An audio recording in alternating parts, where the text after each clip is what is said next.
Salut tout le monde, bienvenue dans ce tout nouveau podcast, bienvenue dans cette toute nouvelle vidéo, j'espère que vous allez bien, c'est le D, David K, comme vous pouvez le voir, j'ai sorti mon iPad, j'ai pris des notes simplement parce qu'aujourd'hui on aborde un sujet très sérieux, on va aborder, comme vous l'avez probablement vu sur la miniature, le cas du centre d'Angelo. La vidéo sera composée de plusieurs parties, à savoir une mise en contexte, un disclaimer, gestion des précommandes et de la trésorerie, le côté arnaque fournisseur, et enfin un petit bonus, je vous expliquerai ça après. Si c'est pas déjà le cas, installez-vous confortablement, prenez votre petit café, votre petit thé chaud du printemps, c'est parti pour une vidéo très intéressante et je pense que c'est peut-être le sujet le plus intéressant depuis plusieurs semaines. Petite mise en contexte de cette vidéo, le centre d'Angelo est une personnalité publique, un YouTuber qui a monté son entreprise Pokémon et qui, à un moment, dans son entrepreneuriat, s'est retrouvé avec une arnaque visiblement de fournisseur pour reprendre ses dires et avec 60 000 € de dette auprès de sa clientèle.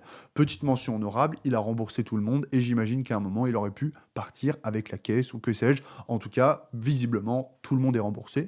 C'est parfait. On commence avec un petit disclaimer pour cette vidéo. Cette vidéo, elle n'a pas pour but d'envenimer la situation, bien au contraire, je ne suis pas là pour faire un drama ou que sais-je. C'est plutôt cool de pouvoir réagir à des vidéos comme ça nous permet un petit peu de comprendre un petit peu plus le fonctionnement de l'entrepreneuriat dans Pokémon et d'échanger. Parce que vous allez voir que dans cette vidéo, on sera peut-être pas toujours d'accord. Donc, je me passerai de tous les commentaires qui pourraient être insultants. Je suis OK, tout le monde peut exprimer son opinion en commentaire, mais s'il vous plaît, faites-le correctement. En regardant sa vidéo, il y a un premier sujet qui apparaît, c'est la gestion des précommandes et de la trésorerie. Et on va discuter d'un truc assez simple. Dans sa vidéo, il dit, voilà, moi par exemple, j'ai lancé des précommandes à partir de EV8 ou EV8.5, c'est là qu'il a commencé à avoir des problèmes. Et du coup, avec l'argent que j'ai encaissé, j'ai payé le fournisseur et avec le surplus, j'ai acheté d'autres produits. Ça, c'est le premier truc qu'on apprend dans la vidéo. Et là, il va y avoir deux écoles. Il va y avoir l'école vraiment des businessmen. L'école des businessmen te diront l'argent sur ton compte en banque ne sert à rien, fais-le fructifier, réinjecte-le pour pouvoir revendre, etc. En règle générale, je suis plutôt de cette école-là, c'est-à-dire que l'argent sur le compte en banque ne sert pas à grand-chose. Voilà, pour diverses raisons, il ne fructifie pas. Si je peux acheter quelque chose pour le revendre plus cher et faire du profit, ça, j'estime que c'est plus intelligent. Encore une fois, cela, c'est vraiment mon avis personnel. Et il y a la deuxième école qui va jouer la sécurité. Et pour le coup, dans cet exemple concret que je vais vous apporter, je vais me placer dans cette deuxième école. Voilà, je vous explique la deuxième école. Quand je vais par exemple lancer des précommandes d'ETB, alors dans mon cas ce ne sera pas des ETB, mais ce sera par exemple des displays Prestige 2025 de Rise, vous pouvez aller sur mon site, tu connais. Mettons, l'ETB, je vais la vendre 100 €, on va simplifier. Je vais la vendre 100 € et je vais en mettre 100 en précommande, d'accord ? Voilà, mon fournisseur est fiable de manière générale, lui, on va laisser les problèmes de stock de côté, lui, il me fournit toujours le stock que je lui commande. J'ai donc vendu 100 ETB en précommande sur mon site. Bravo, félicitations, j'ai donc encaissé 10 000 € sur ma société.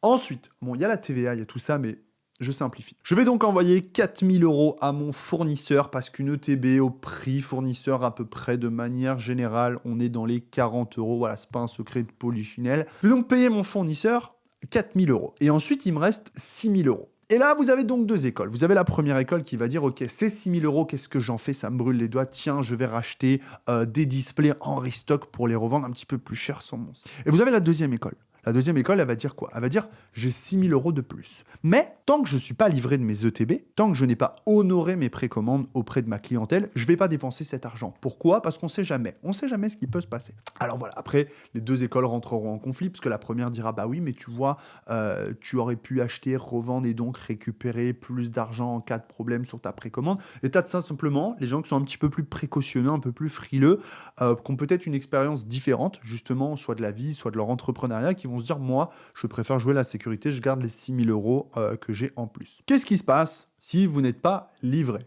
Si vous n'êtes pas livré donc de votre précommande, donc de 4 000 € sur la première école, vous avez peut-être envoyé votre argent à droite à gauche et finalement, vous vous êtes cru plus malin que les autres et vous n'avez pas eu le temps de revendre les items. Et même si c'est auprès de ce même fournisseur, comme l'explique Angelo, vous êtes peut-être même livré de rien du tout. Et donc là, vous n'avez plus le bénéfice, vous n'avez plus l'argent des précommandes, vous avez vraiment tout liquidé et vous êtes dans la sauce.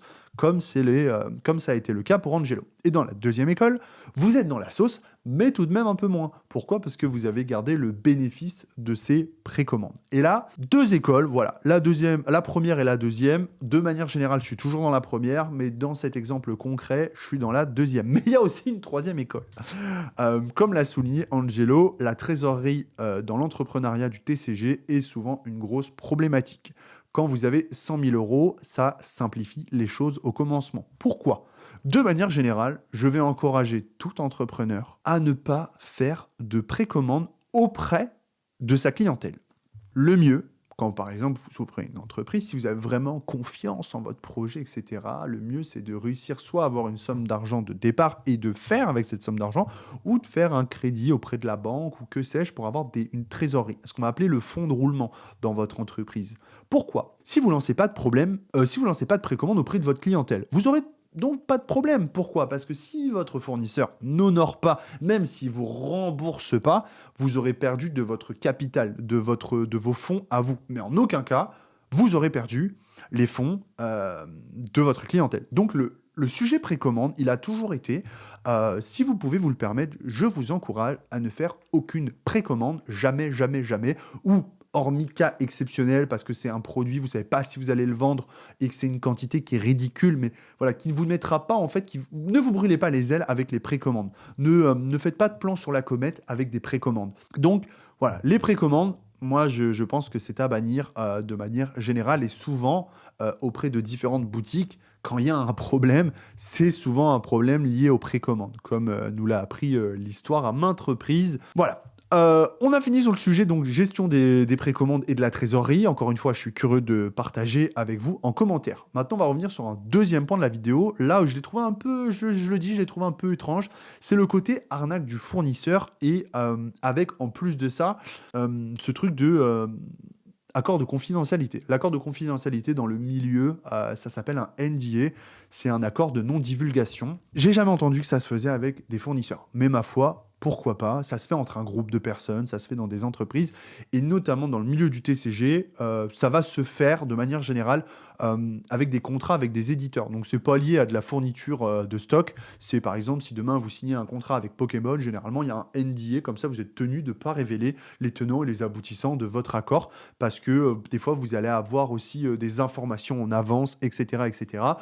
Mettons demain je travaille avec Lorcana, ils pourraient me faire signer un NDA pour ne pas que je divulgue les cartes des prochaines extensions. C'est valable par exemple pour les artistes. Les artistes, ils vont signer des NDA. Pourquoi? Parce qu'ils vont dessiner à l'avance les cartes des futurs sets, donc ils auront probablement des exclus à l'avance sur quoi seront concernés les sets, sur les textures, peut-être une future numérotée, etc. etc. Bref, un tas d'informations qu'ils ne devront pas divulguer. Néanmoins, le côté arnaque le côté fournisseur, j'ai jamais entendu que ça se faisait. Bon, on va pas remettre la parole en doute, c'est pas l'idée de la vidéo. Néanmoins, quand vous travaillez avec des fournisseurs, faites attention. Prenez des fournisseurs fiables. Je dis pas que vous pouvez vous retrouver avec, c'est pas, voilà, qu'il n'y aura jamais de problème. Néanmoins, il y a quand même, quand vous êtes professionnel, n'hésitez pas déjà à bien vous entourer, ça on y reviendra en dernier point, et à poser la question autour de vous à des professionnels. Voilà, je vais m'engager avec telle personne, tel fournisseur. Est-ce que tu peux me dire, voilà, si toi tu as un retour, une expérience avec? C'est très très important. Enfin, prenez, voilà, comme je vous l'ai dit, des fournisseurs qui ont un nom, entre guillemets, qui sont là depuis longtemps. Et attention sur les fournisseurs de je ne sais où qui vous promettent monts et merveilles. On le sait, il y a des trucs des fois un peu étranges. Des stocks qui sortent très vite à l'avance, à des prix de fou malade. On est tous en droit de se poser des questions. Je n'insigne rien de manière concrète. Je dis juste que on sait des fois qu'il y a des trucs bizarres sur des stocks, etc., etc. Donc, faites attention. Voilà. Enfin, c'est le dernier point. Je suis le daron de personne. S'il y a bien un mec dans la commu qui a fait un nombre d'erreurs incalculable et dans son parcours YouTube encore plus, c'est moi. Je pense qu'on peut mettre tous les torts voilà, tous les trucs, les machins, les ceci. Je pense que toutes les erreurs à faire, j'ai coché la liste. Soyez discret sur votre réussite. C'est un petit conseil que je peux vous donner. Tous ceux qui sont là à se pavaner, comme quoi ils ont de l'argent, comme quoi ceci, ils ont tous eu des problèmes. Ils vous raconteront tous que c'est jamais leur faute. Mais globalement, ils se sont tous affichés, exposés avec de la richesse et ils se sont souvent vantés. Et tous ceux qui ont fait ça, on finit par avoir un retour du bâton. Donc, quand vous avez de la réussite, et c'est tant mieux, vous la méritez, vous avez travaillé, vous avez du succès, voilà, etc. C'est super, c'est une super nouvelle, tant mieux. Mais comme par exemple, j'ai pu vous le voir pour le centre d'Angelo et d'autres, vous pointez pas sur des streams, sur des plateformes publiques de revente, des live auctions en disant j'ai 5K à plaquer. Pourquoi? Parce que vous avez 50 personnes qui vont screener, tout le monde va en parler et les gens vous veulent pas du bien. Vous avez une petite communauté d'une centaine de personnes qui vous veut du bien dans votre communauté, des gens qui apprécient ce que vous faites vraiment foncièrement, voilà, qui aiment vraiment ce que vous faites et qui vont vous soutenir et qui vous veulent du bien. Dans votre cercle proche, si vous avez déjà 5 personnes sur qui vous pouvez réellement compter, en qui vous pouvez avoir réellement confiance, c'est super. Donc évitez de vouloir être ami avec la terre entière parce que généralement, c'est des relations d'intérêt. Et on peut le voir, des relations d'intérêt dans le milieu du TCG, il y en a à n'en plus pouvoir. Je comprends ce truc de quand t'arrives, moi je l'ai fait aussi, je vous jure, sur Clash Royale, j'arrivais, j'avais de la réussite, j'avais du succès, j'invitais des potes au resto. Les potes, quand j'ai pu les inviter au resto, ils étaient plus là. Voilà, très clairement. Qui avaient moins d'argent, etc., etc. Et derrière, quand il y a eu les problèmes de société, de machin, ils n'étaient pas là non plus. Soyez discrets parce que ça vous apportera que du plus. Protégez voilà, vos proches, vos amis. N'oubliez pas, il y a un gap entre le mec qui est une personnalité vraiment publique, que tout le monde adore, etc. Parce que voilà, il a fait ce truc, il a fait son parcours. Et nous, sur Pokémon. Nous, sur Pokémon, on n'est pas des personnalités publiques, on est juste des personnalités Pokémon. C'est deux choses différentes. Évitez voilà, ce truc-là, parce que vous allez voilà, être noyé dans des relations d'intérêt. Et comme a pu le signifier à un moment Angelo, je croyais que j'avais plein de copains, il y avait plein de monde qui gravitait autour de moi, mais c'était que de l'intérêt. Donc voilà, euh, d'où l'idée de ne pas avoir 50 000, de penser que vous avez 50 000 amis, et discrétion. Discrétion, ça vous apportera que du plus. Tant mieux si vous avez de la réussite, c'est tout ce qu'on peut vous souhaiter. Soyez prudent voilà, avec les gens qui vous entourent parce que les rachats de collections auprès d'un tel, les relations, les contacts, etc., c'est surfait. C'est surfait. Il y a peu de gens qui vous veulent du bien, donc entourez-vous des bonnes personnes. Voilà. C'est tout pour moi. J'espère que cette vidéo vous aura plu. Encore une fois, je n'ai pas de conseils à vous donner. C'est un partage d'opinion, d'avis. Je ne dis pas que j'ai raison, très clairement. Moi, je fais peut-être partie des gens qui sont un peu reclus, finalement, en dehors. Voilà, c'est pas qui n'ont pas voulu se mélanger, mais qui finalement, j'ai pas tous les contacts, j'ai pas tous les amis, mais des fois, c'est pas plus mal en fait, c'est pas plus mal. Il vaut mieux en avoir peu, mais que vous pouvez appeler en demandant si ça c'est bien, et qui vous donneront un vrai conseil, qui vous veulent vraiment du bien, et que quand vous aurez une galère, peut-être ils vont vraiment vous aider. Voilà. J'espère que vous avez passé un bon moment, passé une excellente journée. Les potes, c'était le dé pour la communauté. Je suis curieux de lire votre avis en commentaire. Merci à tous. Peace.